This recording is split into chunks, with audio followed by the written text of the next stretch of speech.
क्या आपको भी लगता है कि सर्दियां आते ही आपके बाल रूखे सूखे बेजान और ड्राई हो जाते हैं? न्यू हेयर ग्रोथ को तो छोड़ो, जो हेयर है वही मैनेज नहीं हो पाते।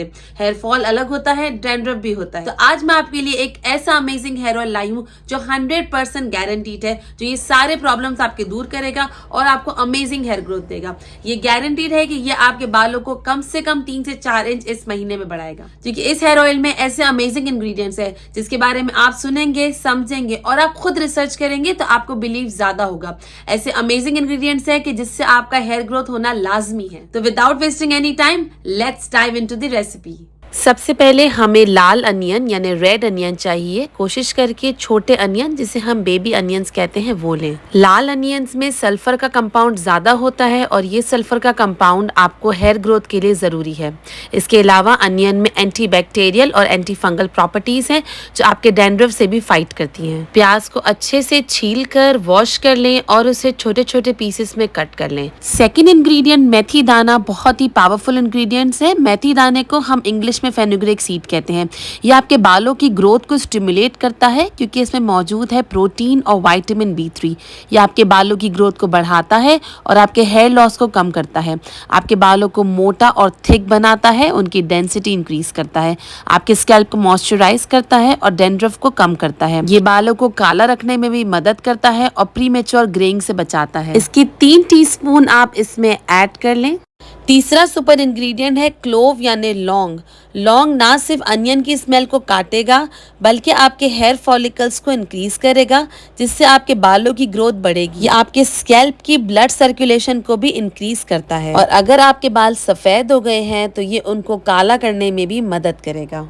इसे ग्राइंड करने के लिए आप इसमें कोकोनट ऑयल ऐड करें। मेक श्योर कि आप इसमें पानी का इस्तेमाल नहीं करें। कोकोनट ऑयल आपके बालों की ग्रोथ को डबल करता है, बालों में प्रोटीन के लॉस को रोकता है, सन से प्रोटेक्ट करता है और फ्रिज को कंट्रोल करता है। अब इस मिक्सचर को एक पैन में डालकर अच्छे से मीडियम टू लो फ्लेम में पकाएं। अब इसमें कोकोनट ऑयल मजीद ऐड कीजिए। हम यहाँ कोकोनट ऑयल थोड़ा थोड़ा करके 3 टाइम ऐड करेंगे क्योंकि इसमें प्याज है और प्याज ऑयल को एब्जॉर्ब कर लेती है। इस हेयर ऑयल में इतने पावरफुल इंग्रेडिएंट्स हैं कि इससे आप अगर अलग अलग भी यूज करें तो भी ये फायदा देगा, लेकिन जस्ट इमेजिन अगर ये तीनों मिल जाएंगे तो आपको कितना बेनिफिट देंगे। 2 मिनट पकने के बाद मैं यहाँ फिर से थोड़ा सा कोकोनट ऑयल ऐड कर रही हूँ। 4 से 5 मिनट पकने के बाद इसका कलर कुछ इस तरीके से हो जाएगा क्योंकि इसमें मेथी दाना शामिल है जो कि पकने के बाद थोड़ा ब्राउन हो जाता है। इसे छन्नी या मलमल के कपड़े के साथ छान लें। मेक श्योर कि आप अच्छे से सारा तेल एक्सट्रैक्ट कर लें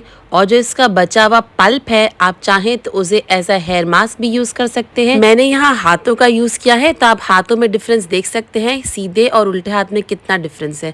उल्टे हाथ से मैंने ये ऑयल एक्सट्रैक्ट किया था तो वो कितना शाइनी और ग्लोई हो गया है। हमारे इस अमेजिंग हेयर ऑयल का नेक्स्ट सुपर इंग्रेडिएंट है रोजमेरी एसेंशियल ऑयल। रिसर्च ने ये प्रूव किया है कि रोजमेरी से आपके बालों की ग्रोथ डबल हो जाती है, आपकी प्रीमेच्योर ग्रेइंग रुकती है और आपके स्कैल्प की हेल्थ इंप्रूव होती है। रोजमेरी एसेंशियल ऑयल के 4 से 5 कतरे डालें। अगर आपके पास नहीं है तो यू कैन स्किप दिस। इसमें 2 अदद विटामिन ई की कैप्सूल, जिसे एवियन के कैप्सूल भी कहते हैं, वो ऐड कर लें। विटामिन ई आपके बालों में स्प्लिट एंड होने से बचाता है और आपके स्कैल्प को कंडीशन करता है। इसे किसी ऐसे कंटेनर में रखें जिसे आप एयर टाइट बंद कर सकें। इस हेयर ऑयल को अप्लाई करें और कुछ घंटों के बाद इसको हेयर वॉश कर लें। आप चाहें तो इसको ओवरनाइट भी रख सकते हैं। हेयर वॉश के बाद कंडीशनर यूज ना करें क्योंकि कंडीशनर में सिर्फ केमिकल्स होते हैं। और अगर आपके बालों में फ्रिजीनेस का इश्यू है तो आप शैम्पू के बाद उसमें फ्लेक्सी जेल अप्लाई कर सकते हैं। और उसकी रेसिपी जानने के लिए आप अभी इस लिंक पे क्लिक कीजिए। मैं मिलती हूँ आपसे इस वीडियो में।